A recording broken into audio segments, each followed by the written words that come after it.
I'm so happy to see so many Republicans hungry to actually conduct congressional oversight. And I think the valuable lesson America learned was when you have the majorities in Congress, you can do an unselect committee January 6th investigation, or you could do a Russiagate style investigation that Chairman Nunes and I ran. And I would list the following three as the top three. Number one, DOJ and FBI across the board to eliminate this two-tier system of justice that they have created. You must investigate and seize the appropriate funding from these institutions until they comply with the law. And they report to us. We have to remind them that. The second one is I would absolutely have Fauci come up there and testify about all of his lies during the China virus, its response, and how he politicized our leading medical expert institution for his own personal gain, and then had the audacity to go to Congress and lie repeatedly about it. And of course, as a national security guy, the third one has to be our border. We have to figure out why these people in government right now have intentionally failed to protect our children, to permit sex trafficking, to permit human trafficking, to permit illegal aliens to come into America, give them more rights than American citizens, give them more handouts than American veterans who are disabled, and allow them to vote illegally, all for political gain. And we have to shut down that border, shut down the Chinese fentanyl, and take on the Mexican cartels. Yeah, you know what? When you talk to people out in the real world, those are their three biggest concerns. Among all that laundry list, that's what they're really worried about. And they feel the pain of that fentanyl crisis in their hometowns. They know, everybody knows somebody who was taken from them from that terrible drug scourge. There's a lot of interesting ideas about what to do with the fentanyl scourge. You were a prosecutor. You brought RICO cases. You brought really important terrorism cases. Does America get to the point that it declares fentanyl a weapon of mass destruction and creates enhanced penalties? And how do you go after the cartels and, more importantly, the downstream suppliers in China that are putting this poison into the pipeline? No, look, the back end of your statement is where I would start. Actually, the Chinese ambassador to the United States of America was meeting with a former colleague of mine on House Intel. And the Chinese ambassador actually had the audacity to tell him, we don't provide you with Chinese fentanyl. We just give the cartels the ingredients. He literally said this. Thanks a lot. And it was reported widely that he said that, I think by yourself. And I found that so obscenely offensive.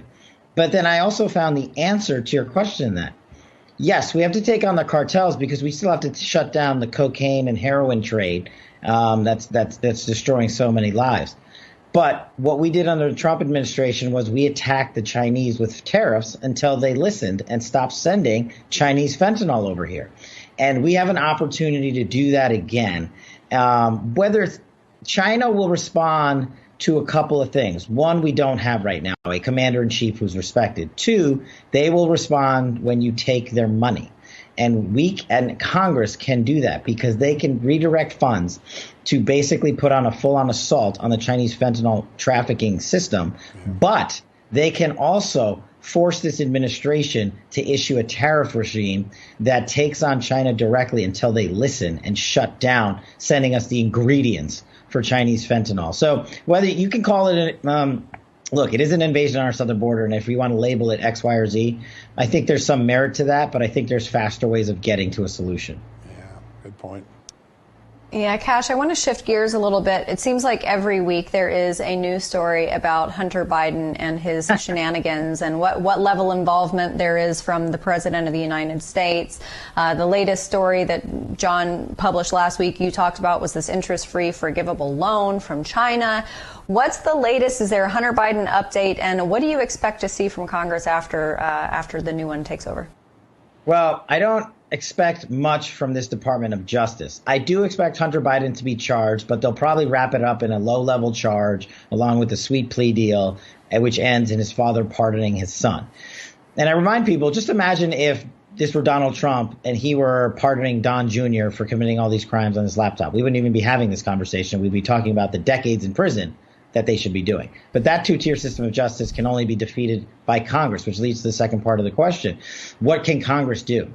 Congress must go in and seize the documents from the FBI, all of them, like we did during Russiagate, and put them out for the American people to read themselves so we can see the criminal conduct ourselves. Because at the end of the day, while I don't have faith in this DOJ or FBI to hold Hunter Biden truly accountable, it is up to us, the American public, and our great team at Real America's Voice to report out constantly every single piece of information that we find on Hunter Biden and Joe Biden's involvement in the pay-for-play scheme in China, which we now know happened. It's not did it happen, right. It's how often and how much money was involved. The crime occurred, right. And we have to make sure every American is educated on it.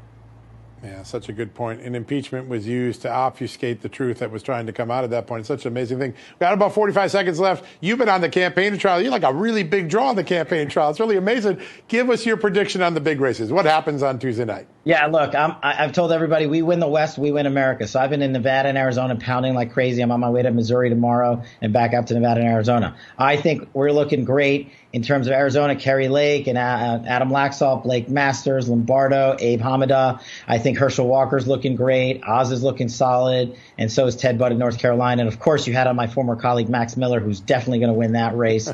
I really think we're going to get 40 seats in the House, and I think we're going to get to 52 in the Senate. And the fact that we are even talking about Washington State, we're actually speaking about Washington State possibly being a Republican. That's how far we have come, but we can't take a knee just yet. On November 9th, we can.